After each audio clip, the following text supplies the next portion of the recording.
Hello everyone, Charles Watts here. Welcome back to Inside Arsenal. It's Tuesday. I hope the week's going well. I hope you had a good bank holiday if you were over here in the UK yesterday. And yeah, I hope the rest of the week is going well wherever you're watching or listening to this around the world. Not too long to go now until the Champions League final this weekend. Then we've got the Euros coming up very, very soon after that. So plenty of football to keep us entertained while we wait for the Premier League fixtures to come out, of course, and then bang, pre-season. Hopefully it'll just be round the corner. Plenty to talk about, despite it being a bit quiet at the moment with Arsenal. We're going to talk about Edu, who's been speaking over in Brazil about the season, about transfers, about what Arsenal might have planned for this summer. So we'll look at what he's been having to say. We'll talk about Aaron Ramsdale, who's in the news again with that potential move to Newcastle. Newcastle not too happy about the valuation, apparently. So we'll talk about that. Got lots of questions and comments from you guys as well, including lots and lots of reaction to what we spoke about yesterday with those links to Marcus Rashford. But let's start, shall we, with Edu, who's been speaking over in Brazil to a stadio. Like I said, he's talking about the transfer market, which got coming up. Also some interesting stuff about Manchester City, about the season as a whole. But if you're watching on YouTube, you can see the quote here. This is about when he talks about the transfer business that Arsenal are planning, how much preparation has gone in to what is going to happen in the summer transfer window. He says, this has to be a process that takes weeks and weeks. On my table, I have reports with over 180 pages of a player. Is really detailed, physical, technical, mental profile. If you have experience of the Premier League, if you'll be able to adapt, it has it all. We analyze our shortcomings, where we can improve, where we can invest. And from there, we go in search of this new name. What I am going to do now, we have been discussing since January. It's not my decision or Mikel. It is from the whole group. And it is very easy to kind of forget about exactly what goes into planning for a summer transfer window or a January transfer window. It's not just a case of sort of ad hoc go out, throw dartboards at a board and see what name you land on and then pluck them out of the air. There's so much planning into it, especially if you're a good, detailed, well-run club, which, let's face it, for quite a long time, Arsenal weren't. But they certainly feel like they are now. Everyone's pulling in the same direction. Everyone's working on the same page. And when you're a club like that, working like that, then loads and loads of planning goes into what happens in this summer transfer window. We can all talk about names, and we all do. We love, transfer speculation and talking about it and, hoping, discussing possible names that you would love to sign. But, from a club point of view, it's obviously very, very different. And lots of planning goes into that. And we'll wait and see what Arsenal do.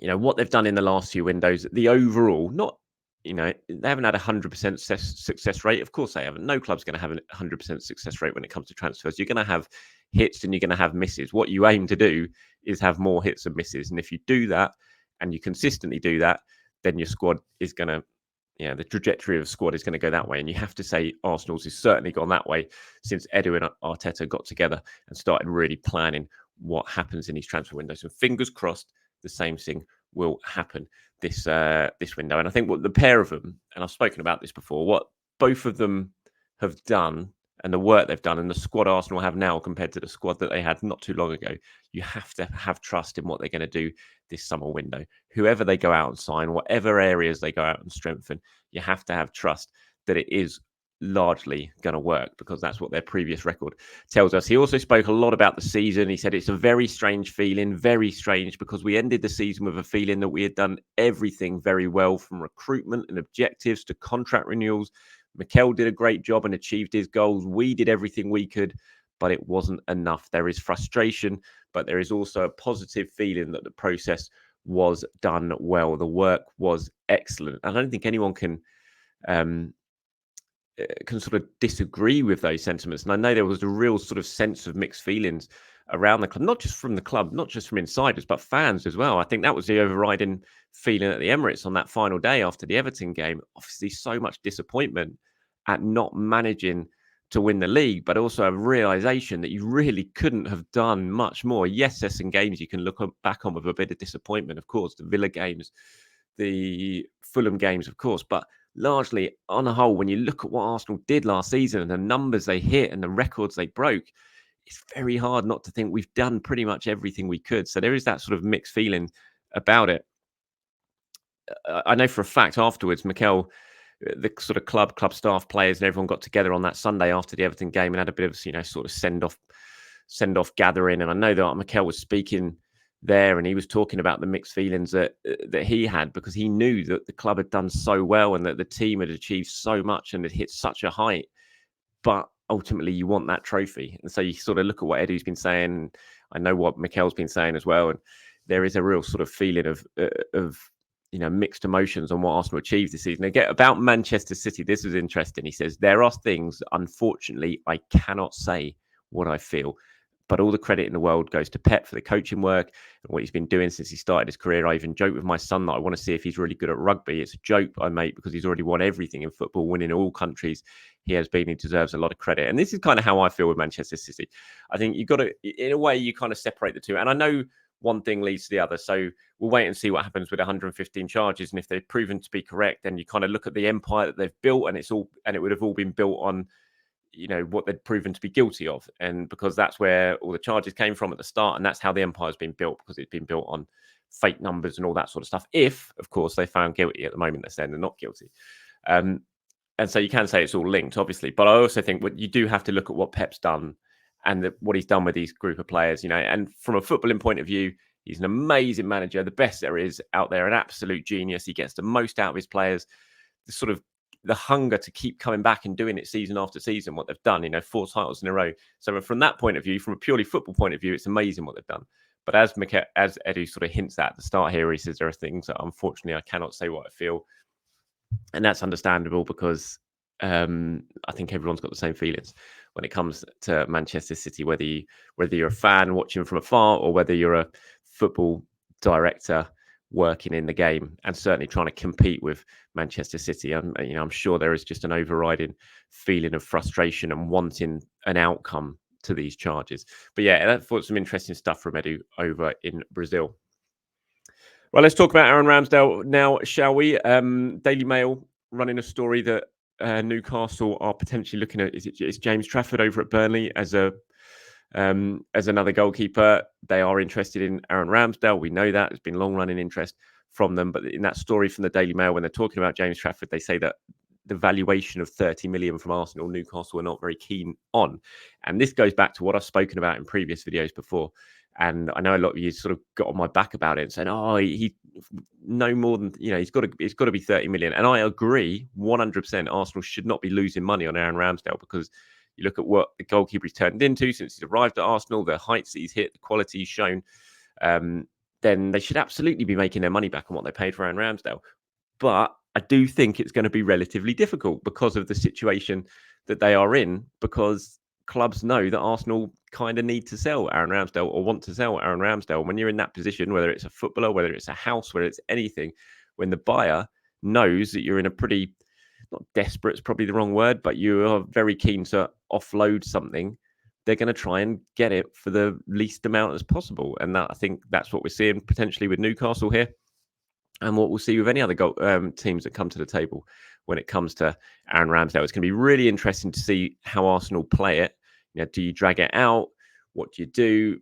It's going to be really, really interesting. But yeah, I'm not sure, and I haven't been sure since the end of last season, or even before that Arsenal are going to be able to get what they want and what we all think they should get for Aaron Ramsdale, because of the position they are in. But we shall wait and see. Let me know, of course, your thoughts on it all in the comments below. Quickly moving on to Ethan Nwaneri, start again for England, scored in their win against Spain yesterday in the under-17s tournament. That's his second goal of the tournament. England now going to play Italy. I think it is in the quarterfinals. Denmark are through as well. So Chi Obi Martin has got through. I think the pair of them might be able to meet in the semi-finals. I'm not 100% sure. But yeah, really good goal from Ethan. Nice finish. Really good sort of counter-attack goal from England. Couple of real quality goals actually in that win for them. And whenever I look at Nwaneri and what I'm seeing him doing now for the under-17s, when I look ahead to the summer transfer window, and I've spoken about it before on this show, that everything that Arsenal do in the transfer windows, obviously you want to be strong, but there are certain players, I think, that you have to leave space from to be able to progress. And so when I've talked before about if Emil Smith-Rowe does go, we don't know if he will. We'll wait and see the outcome of these talks that are planned over the next couple of weeks. Fabio Vieira, another one as well. If someone like that does go in the squad, the automatic sort of thought process is we've got to replace them. But you do need to leave a little bit of a pathway. If you've got someone who you believe is pretty special, and people at Arsenal believe Ethan Nwaneri could be pretty special, and the fact that he's played when he's a 15-year-old suggests that as well. You've got to leave a bit of a pathway. So could Nwaneri step up? And I think that has to be planning when you go into the summer transfer window. You have to plan for those type of things. And it'll be really, really interesting. If Ethan comes back at the end of this tournament, he'll have his summer, then come back for pre-season. I think we're probably going to see quite a bit of him in pre-season. If he can really impress over in the States on the tour, which I imagine he will go on, he can really impress over there and push his way into Mikel Arteta's thinking, then we could see more and more of him next season. I think that's quite an exciting prospect. But congratulations to him. Congratulations to England and to Denmark as well, of course, with Chidi over Marta.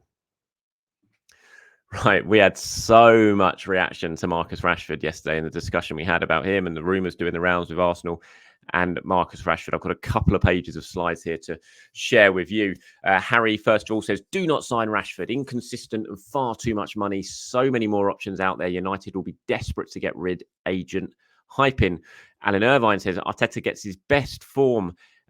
Arteta gets his best form out of him, and when that happens, he's a baller. Look at Havertz. Go get him. We win the league. Nick Cleansing says, we don't need a firemaker, toxic troublemaker in a squad.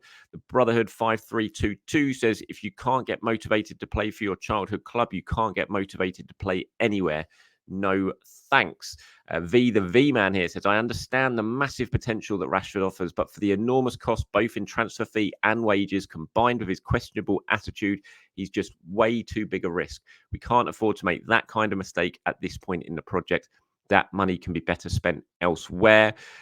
Siam Khan says, Arteta would unlock Rashford 100%. Stephen says, not in a million years. Go and get Michael Elise instead, please. And TDT 82 says, Rashford has had poor man management under Ten Hag. If anyone can sort him out, it's Super Arteta. Look what's happened with Havertz. Plus, Rashford is a top bloke, exactly the character the club should be prioritising. So fairly split opinions there on Rashford. I have to say, going through all the comments, there's definitely more no's than there are yeses when it comes to the potential of Arsenal making a move for Rashford. But quite interesting that there is still, fairly split opinion. I'd say it's probably about 70-30, something like that. I mean, I had my say in it yesterday. It doesn't really feel like one for me. And as I said, I haven't heard anything myself to suggest that anything is close to happening when it comes to Marcus Rashford, and I haven't heard anything in the last 24 hours, having sort of put the feelers out a little bit more. So we'll have to wait and see whether this interest becomes more and more known and whether Arsenal do push through with it. But I can't see it, just purely from anything else, a financial point of view. As the V-Man says there at the top, says, for the enormous cost, both in transfer fee and wages, just that alone, I just think I'd be very, very surprised, given what I've heard about what Arsenal could do this summer in a transfer market and how I'm not sure there's going to be a sort of superstar, huge, massive transfer fee paid for one particular player. There, it just doesn't. I'd be surprised, but you never know. Football, you can never rule anything out, and that's the exciting thing about football. It's the exciting thing about transfer windows. Something can happen. Everything that you've been told that you can expect can happen. Bang! You wake up one morning and it's all changed, and a bid has got in for a player that you're just not expecting, and everything can change. So we'll wait and see. But I'm a bit sort of skeptical about anything happening when it comes to Arsenal and Rashford. Aaron here says, Charles, what do you think of Karim Adeyemi from Dortmund? People say that Neto and Elise are injury prone. Nico asking for high wages. Dortmund willing to sell the player, left-footed and can play on either flank and forward, much younger on lower wages and fits the profile that Arsenal needs. Can't forget the counter-attack goal against Chelsea, if you remember. I do remember that goal. What pace that was. Yeah, he's an interesting one. Look, he's not had the best of seasons for Dortmund. The fact that Dortmund apparently willing to sell after the Champions League final, I wouldn't say that's a red flag, because some players just need a move to sort of revitalise their career, and he's clearly talented. Like you said, he sort of fits the bill in terms of the type of attacker Arsenal are looking at from a positional point of view anyway, to add to the squad. Lightning pace, which Arsenal definitely, I think, need to add to their attack. And maybe a move is what needs to really get him going again, because he's just not had the greatest of years for Dortmund. Has he scored a few goals? Hasn't had that many starts. Hasn't made the Germany squad for the Euros as well. So it would be a bit of a sort of work in progress. I think there's probably better players who are more ready to come in and hit the ground running from my point of view on it. But, it'd be an interesting one, no doubt about it. He certainly, as I said, fits the profile of the type of attacker that Arsenal will be looking to add to the squad. Ollie says, here's a random one on a free wage cut. Anthony Martial as a squad player. Thoughts? No, Ollie. Please, no. Not for me at all. Totally underwhelming spell at Manchester. Couple of highs, obviously, but no, nothing to suggest that would be a good move whatsoever. No, can't really add anything more to that. Jordan here has got in touch and he says, hi, Charles. The player we need to take us to the next level is Leroy Sané. I can't get it out of my head. Quality on both wings. I think he comes into our starting 11 at left wing. And if Saka were to get injured, then he shifts over to the right wing effortlessly. And Martinelli comes in. It makes so much sense to me. Can you give me any reason why he shouldn't, I presume that means, be number one on the summer wish list? Look, I'm all for Leroy Sané. I have to say, he hadn't had the best of years at Bayern Munich, and I've just said that on Adeyemi, haven't I? That, but I'd be much more confident that Sané would come over here and find his best form relatively quickly. Should a move like that happen, look, he'd be on big wages. You know, this next move for Sané, if he does leave, I think he's got a year left in his contract, so something's going to have to happen when it comes to Sané's future. He's have to sign a new deal, or he will go. And if he does go, then this is going to be probably his big final move, isn't it? So I imagine he's going to look at some big money. So that would be the one sort of thing whether Arsenal could really afford him. But look, from a player point of view and a talent point of view, he's a fantastic sort of player. Again, lightning pace. We saw what he can do when he played against Arsenal in the Champions League this season. He can play on either side, like you said. Brilliant goal against Real Madrid in the semi-final as well. Knows Mikel Arteta, works well with Mikel Arteta. Arteta got the best out of him, was credited for getting the best out of him while he was at Manchester City. So there's a relationship there between the two. I think it'd be a really smart piece of business, personally, if it would happen. But so can I give you a reason why he shouldn't be number one on the summer wish list? Probably wages is the only thing I can really think of why he shouldn't be a realistic target should he be available. But we'll have to wait and see. Look, what happens with Bayern Munich first of all, and I've heard nothing to suggest that there is anything happening at this stage when it comes to Leroy Sané. But yeah, that's all I can really say about it. Let me know what you guys think. Do you think Sané, like Jordan, should be a realistic target for Arsenal this summer? Can he come in and hit the ground running and be that sort of difference maker in the squad? I don't see why not, but let me know your thoughts on it in the comments below. And that's it from me, everyone, today's show. Thank you very much for watching and for listening. Of course, I'll be back tomorrow to do it all over again. If anything you want me to discuss in that show, any comments, questions, opinions, you know what to do. Get into those comments boxes and I'll pull some of them together and get them included in tomorrow's show. Until then, have a fantastic day, everyone. I'll speak to you very soon. Goodbye.